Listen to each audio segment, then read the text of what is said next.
आप सभी को नमस्कार। स्वागत है आपका अपना यूट्यूब चैनल पॉलिटिकल अलायंस में। लोक प्रशासन के सीरीज का आज 21वें नंबर का वीडियो है, जिसमें हम लोग 25 प्रश्नों को सॉल्व करेंगे। तो चलिए, आज का पहला प्रश्न है, निम्नलिखित में से किस आयोग या फिर समिति ने व्हिसलब्लोअरों के संरक्षण की सिफारिश की थी?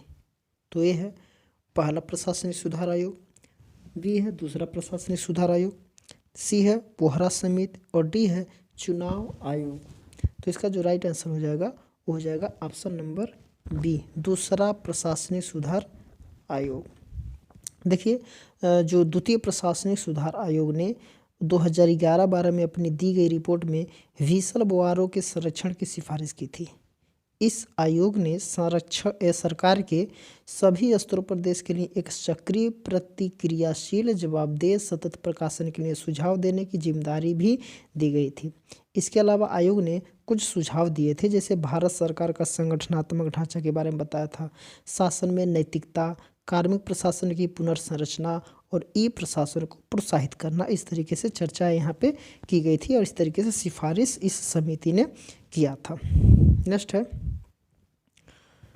निम्नलिखित में से यह किसका विचार है कि प्रशासन उन व्यक्तियों का कार्य होता है जो किसी संगठन में प्रबंधकीय कार्यों को संपन्न करने में संलग्न रहते हैं?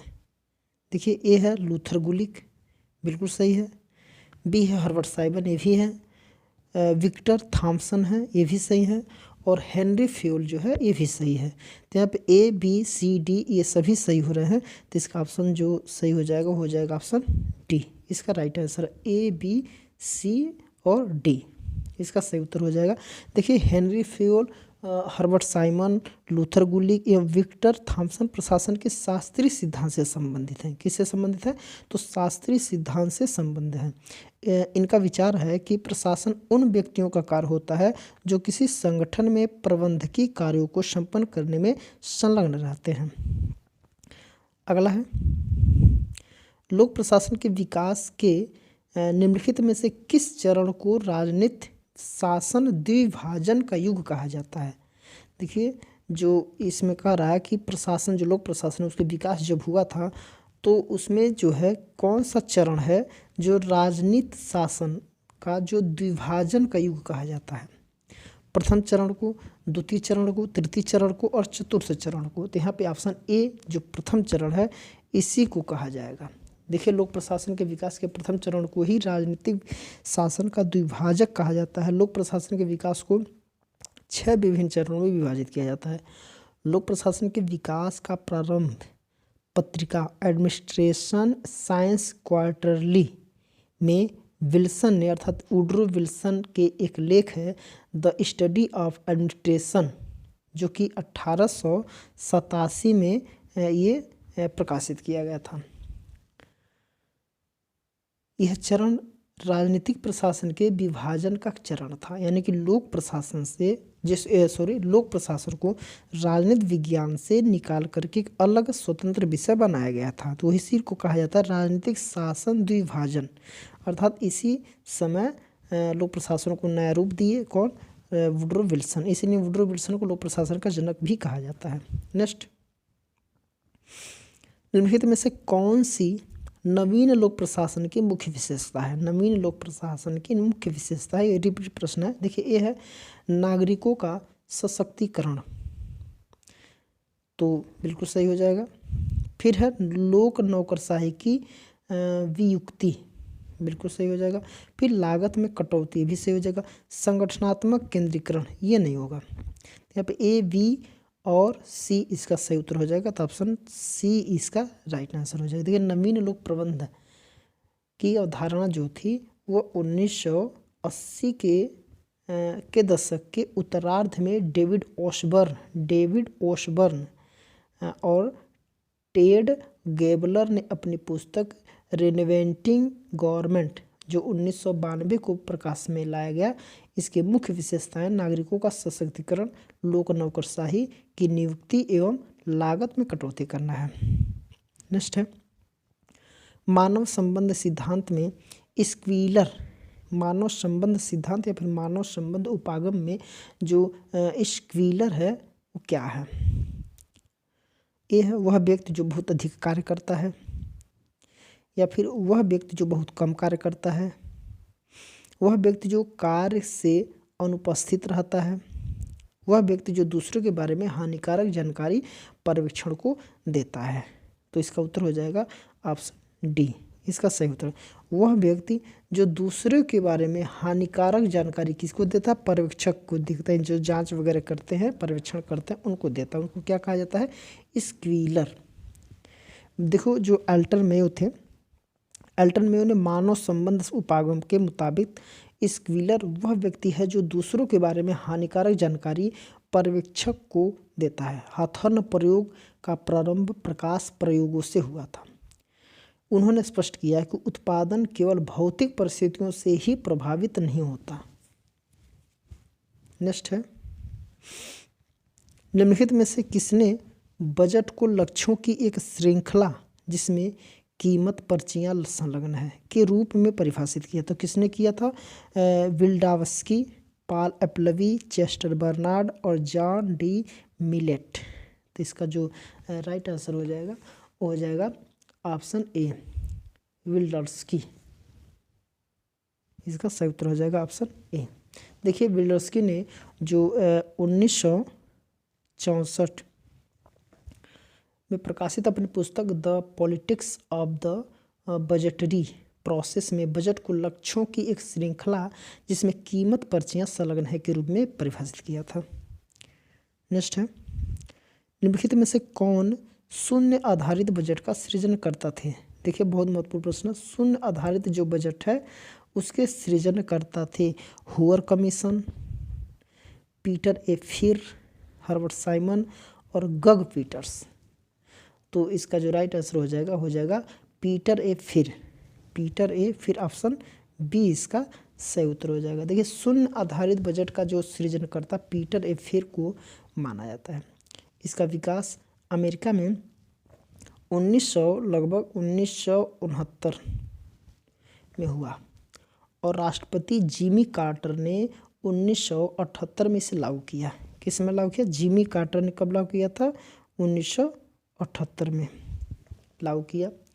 इसमें बजट तैयार करते समय विभागों की किसी चीज़ को पहले से मानकर नहीं चलना चाहिए और इसमें नहीं, और इसलिए उनको कोरे कागज से शुरुआत करनी चाहिए।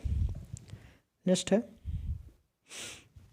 निम्नलिखित में से कौन मोर्सटीन मार्क्स के नौकरशाही के वर्गीकरण का सही अनुक्रम है? सही अनुक्रम है ए है योग्यता, बी है संरक्षण, जात, फिर अभिभावक। ठीक है, तो इसमें अगर क्रम से अगर देखा जाए तो पहले डी आ जाएगा, ये अभिभावक, फिर आ जाएगा दूसरे नंबर पे जात, फिर संरक्षण तीसरे पे, फिर ये योग्यता आ जाएगा ये चौथे पे। यानी कि ऐसे ऐसे ऐसे होकर के ये जा रहा है। यहाँ पे डी सी बी ए, डी सी बी और ए, इसका सही उत्तर हो जाएगा डी सी बी ए, अर्थात ऑप्शन नंबर ए इसका राइट आंसर हो जाएगा। नेक्स्ट है, ई शासन है इलेक्ट्रॉनिक से। ई शासन को इलेक्ट्रॉनिक शासन भी कहा जाता है, इलेक्ट्रॉनिक शासन भी कहा जाता है, अर्थात इसको ई गवर्नमेंट भी इसको बोला जाता है। देखिए ई शासन है क्या? लागत दक्ष, पारदर्शी, इसमें समय की बचत होती है। डी है अनुक्रियात्मक। तो इसका सही उत्तर जो हो जाएगा वो हो जाएगा ए बी सी डी, इसमें सभी हो सही है, ये भी सही, ये भी सही, ये भी सही, ये भी सही। तो इसका राइट आंसर हो जाएगा ऑप्शन डी। देखिए ई शासन सरकारी सेवाएं प्रदान करने के लिए सूचना तथा संचार प्रौद्योगिकी का उपयोग करना इलेक्ट्रॉनिक कहलाता है। कम लागत के साथ साथ दक्षता में सुधार होता है। नेक्स्ट है, नौकरशाही सत्तावाद का प्रचार है। नौकरशाही सत्तावाद का प्रचार है क्या है? सैनिक शासन, फांसीवाद, साम्यवाद या फिर निरंकुशतावाद। तो इसका राइट आंसर हो जाएगा सैनिक शासन, ऑप्शन ए इसका सही उत्तर हो जाएगा। देखिए बेवर के अनुसार शुद्ध तकनीकी दृष्टिकोण से नौकरशाही प्रकार का प्रशासनिक संगठन प्रभाविता का उच्चतर स्तर प्राप्त करने में सक्षम है। अतः यह मनुष्यों पर आदेशात्मक नियंत्रण कायम रखने का सबसे तार्किक ज्ञात साधन है। इसलिए माना जाता है कि नौकरशाही सत्तावाद सैनिक शासन का प्रकार है। नेक्स्ट है, निम्नलिखित में से कौन सा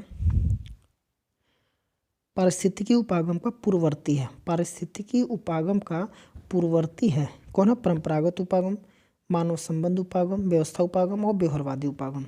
देखिए इसका जो सही उत्तर हो जाएगा ऑप्शन सी, व्यवस्था उपागम। ये पारिस्थितिकी उपागम का पूर्ववर्ती है कौन? व्यवस्था उपागम। देखिए जो व्यवस्था उपागम है, जो पारिस्थितिकी उपागम का पूर्ववर्ती उपागम है, सही बात है। पारिस्थितिकी उपागम प्रशासनिक व्यवस्था और इसके परिवेश के बीच, जिसमें राजनीतिक, सामाजिक, सांस्कृतिक और आर्थिक आयाम शामिल है, लेन देन की गति का अध्ययन करता है। जबकि व्यवस्था उपागम में व्यवस्था के अंगों तथा अंगों के बीच संबंधों, व्यवस्था उसके परिवेश के बीच संबंधों का जो अध्ययन करता है, इस तरीके से शामिल किया जाता है इसमें। नेक्स्ट है, निम्नलिखित में से किसी प्रशासक या फिर प्रबंधक की 6 विशेषताएं विनिर्दिष्ट की है? शारीरिक, मानसिक, नैतिक, सामान्य शिक्षा, विशिष्ट ज्ञान और अनुभव। तो क्या है? फ्यूल, गुलिक, उर्विक और फॉलेट। तो इसका जो सही उत्तर हो जाएगा ऑप्शन ए, फ्यूल हो जाएगा। ऑप्शन ए, इसको हेनरी फ्यूल बोला जाता है। ठीक है, देखिए प्रशासन का जो हेनरी फ्यूल ने, प्रशासन के शास्त्रीय सिद्धांतकार हेनरी फ्यूल ने किसी प्रशासक प्रबंधन की 6 विशेषताएं निर्दिष्ट की है। क्या क्या है? तो शारीरिक, मानसिक, नैतिक, सामान्य शिक्षा और विशिष्ट ज्ञान और अनुभव। नेक्स्ट है, निम्नलिखित में से कौन सहायक एजेंसी का एक उदाहरण है? सहायक एजेंसी का एक उदाहरण है, क्या है? रक्षा विभाग, गृह विभाग, प्रधानमंत्री कार्यालय, पीएमओ और लोक निर्माण विभाग। सही उत्तर हो जाएगा लोक निर्माण विभाग, ऑप्शन डी इसका सही उत्तर हो जाएगा। देखिए लोक निर्माण विभाग सहायक एजेंसी का उदाहरण है, और जो कि प्रशासनिक संगठन के 3 प्रकार की एजेंसियां शामिल होती है। पहला है रेखा, सांगठनिक उद्देश्यों की प्राप्ति के लिए, और दूसरा स्टाफ, रेखा एजेंसियों को उसकी गतिविधियों के लिए सलाह और मदद के लिए, और तीसरा सहायक रेखा, जिसमें एजेंसियों को सामान्य गृह व्यवस्था सेवाएं देने के लिए होती है। नेक्स्ट है, नौकरशाही का निम्नलिखित में से कौन सा प्रकार दलगत हितों के प्रति पूर्वाग्रह दर्शाता है? दलगत हितों के प्रति क्या करता है? पूर्वाग्रह दर्शाता है। यह जात नौकरशाही, संरक्षक नौकरशाही, संरक्षण नौकरशाही, संरक्षक नौकरशाही और सत्ताधारी नौकरशाही। तो इसका उत्तर हो जाएगा ऑप्शन बी, संरक्षण नौकरशाही। ऑप्शन बी, संरक्षण नौकरशाही। देखिए संरक्षण नौकरशाही दलगत हितों के प्रति पूर्वाग्रह दर्शाता है। इन परंपरा की शुरुआत अमेरिका में हुई थी। ये कहाँ हुई थी? अमेरिका में हुई थी। इसको पद पुरस्कार भी कहते हैं। इसको क्या कहते हैं? पद पुरस्कार। इसको क्या कहेंगे? संरक्षण नौकरशाही को पद पुरस्कार भी कहते हैं। लोक सेवा में भर्ती व्यक्तिगत कृपा या राजनीतिक पुरस्कार पर आधारित होती है। नेक्स्ट है, किस समिति का यह विचार था कि पंचायती राज संस्थाएं सम्यक ढंग से चलती रहती है? यदि ग्रामीण भारत में विकास के पुरोधा के रूप में उन्हें जिम्मेदारियां सौंपकर उन्हें समुचित ढंग से प्रोत्साहित किया जाता है, तो इस तरीके से किसका विचार था? किस समिति का विचार था? अशोक मेहता, LM सिंघवी, GVK राव और PK थुंगन। ठीक है, तो इसका जो राइट आंसर हो जाएगा वो हो जाएगा option A, Ashok Mehta. Option A, Ashok Mehta समिति। देखिए जनता पार्टी के शासनकाल में पंचायती राज व्यवस्था पर रिपोर्ट प्रस्तुत करने के लिए जो 1977 में अशोक मेहता समिति गठित की गई। इस समिति ने द्विस्तरीय पंचायती राज व्यवस्था का समर्थन किया। ये कई स्तरीय? तो द्विस्तरीय पंचायती राज व्यवस्था का समर्थन किया। इस समिति का विचार था कि पंचायती राज संस्थाएं सम्यक ढंग से चलती रहती है यदि ग्रामीण भारत में विकास के पुरोधा के रूप में उन्हें जिम्मेदारियां सौंप कर उन्हें समुचित ढंग से प्रोत्साहित किया जाता। तो नेक्स्ट है, 73वें संविधान संशोधन अधिनियम 1992 में निम्नलिखित में से कौन से स्वैच्छिक प्रावधान है? यह है पिछड़े वर्गों को आरक्षण प्रदान करना,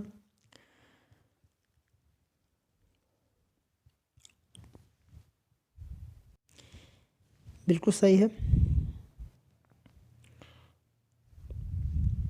फिर भी है राज्य वित्त आयोग की स्थापना करना, नहीं, राज्य वित्त आयोग की स्थापना करना इसमें बिल्कुल नहीं है। पंचायतों को स्वायत्त निकाय बनाना, ये भी सही है। करों, फीस आदि के संबंध में पंचायतों को वित्तीय अधिकार, ये भी सही हो जाएगा। तो यहाँ पे ए, सी और डी इसका सही उत्तर हो जाएगा। तो ए, सी और डी, ऑप्शन डी इसका राइट आंसर हो जाएगा। देखिए, सबको पता है कि 73वें संविधान संशोधन अधिनियम 1992 में मूलतः निम्नलिखित स्वैच्छिक प्रावधान हैं। कौन कौन से हैं? तो पिछड़े वर्गों को आरक्षण प्रदान करना, पंचायतों को स्वायत्त निकाय बनाना, करों, फीस आदि के संबंध में पंचायतों को वित्तीय अधिकार प्रदान करना। इस अधिनियम के प्रावधानों को दो भागों में बांटा जाता है। पहला, अनिवार्य एवं स्वैच्छिक। स्वैच्छिक प्रावधान को राज्यों के दिशा निर्देशानुसार सम्मिलित किया जाता है, जबकि अनिवार्य नियम में है पंचायती राज पद्धति सम्मिलित होती है। नेक्स्ट है, निम्नलिखित में से वे कौन से सुधार प्रतिमान हैं जिनकी पीटर्स ने परंपरागत लोक प्रशासन के विकल्पों के रूप में पहचान की थी? पहला बाजार, ए है बाजार प्रतिमान, बी है भागीदारी आधारित राज्य प्रतिमान, और सी है नम्य सरकार प्रतिमान, और डी है विनियमित सरकार प्रतिमान। तो देखिए, इसका जो आंसर हो जाएगा ये सभी हो जाएगा। तो यहाँ पे ऑप्शन डी इसका राइट आंसर हो जाएगा।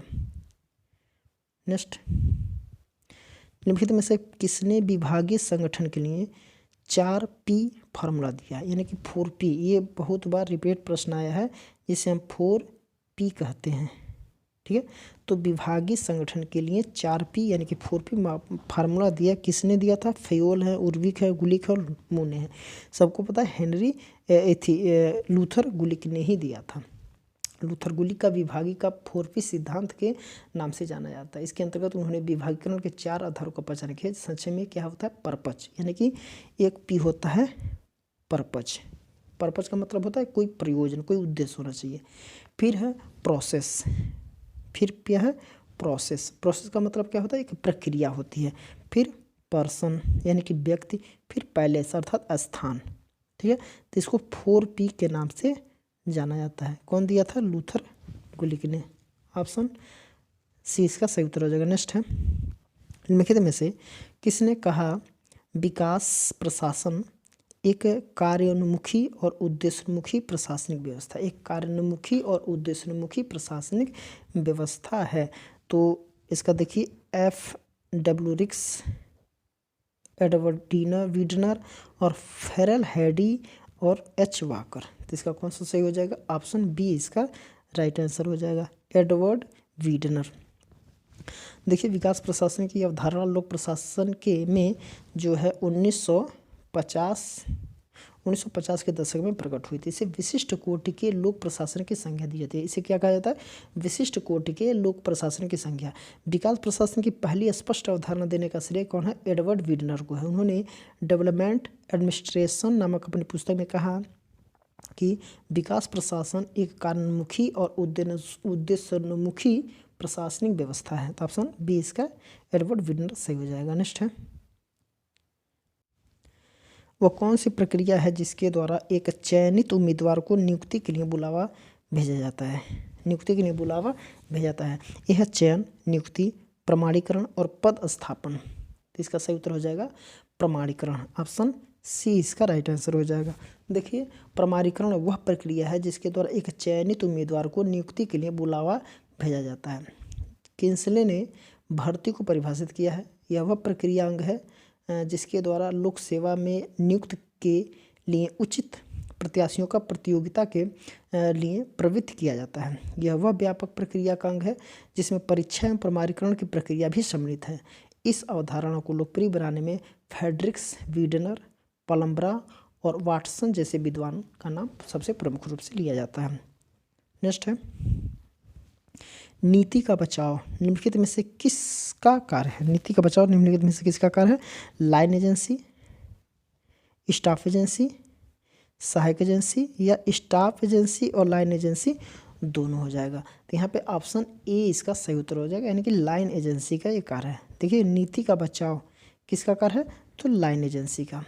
देखिए, प्रशासनिक संगठन में 3 प्रकार की एजेंसियाँ होती हैं। कौन कौन सी एजेंसियाँ होती हैं? 3 प्रकार के। पहला क्या कौन सा है? Line agency. फिर दूसरा क्या हो जाएगा? Staff agency. फिर तीसरा क्या हो जाएगा? सहायक एजेंसी।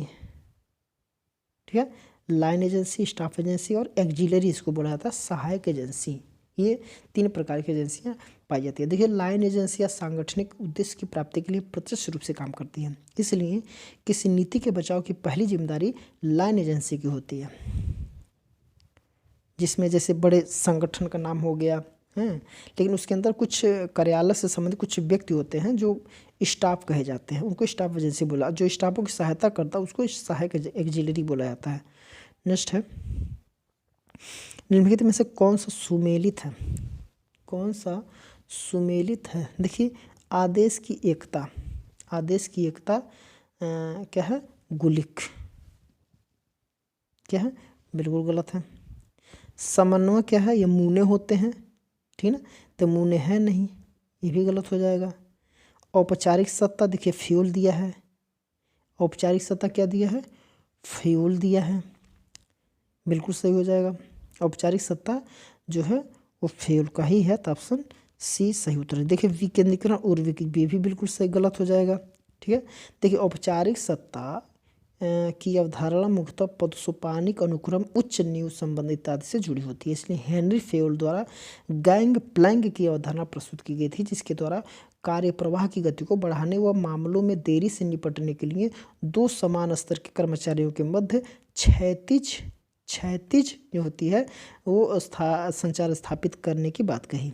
फेयोल के अनुसार अनावश्यक रूप से प्राधिकार की रेखा में भटकना एक भूल है, पर उससे तब तक चिपके रहना जबकि वह कार्यों के लिए नुकसानदायक है, उससे भी बड़ी भूल हो जाती है। ये कैसे बोले थे? ये हेनरी फेयोल ने ही इस तरीके से कहा था। नेक्स्ट है, निम्नलिखित में से किसने आलोचना करते हुए कहा कि नौकरशाही वह संगठन है जो अपनी त्रुटियों से सीखने के बावजूद अपने व्यवहार में सुधार नहीं कर सकता? अपने त्रुटियों के सीखने के बावजूद भी अपने व्यवहार में क्या है? सुधार नहीं कर सकता। क्या H. Simon, R. के. Marton, H. Fayol, Henry Fayol और M. क्रोजियर? तो इसका जो राइट आंसर हो जाएगा वो हो जाएगा ऑप्शन डी, M. क्रोजियर इसका सही उत्तर हो जाएगा। देखिए M. क्रोजियर एक फ्रेंच समाजशास्त्री थे, फ्रेंच समाजशास्त्री थे, इसको समाज विज्ञानी भी कहा जाता है। उन्होंने अपनी पुस्तक द ब्यूरोक्रेटिक फिनोमिना जो 1963 में प्रकाशित हुआ था, 1963 में प्रकाशित हुआ था, इसमें उन्होंने आलोचना करते हुए कहा कि नौकरशाही वह संगठन है जो अपनी त्रुटियों से सीखने के बावजूद अपने व्यवहार में सुधार नहीं करता है। उन्होंने नौकरशाही को जड़ता, दम्मी स्वरूप तथा आत्ममुग्धता की ओर ध्यान आकृष्ट कराया।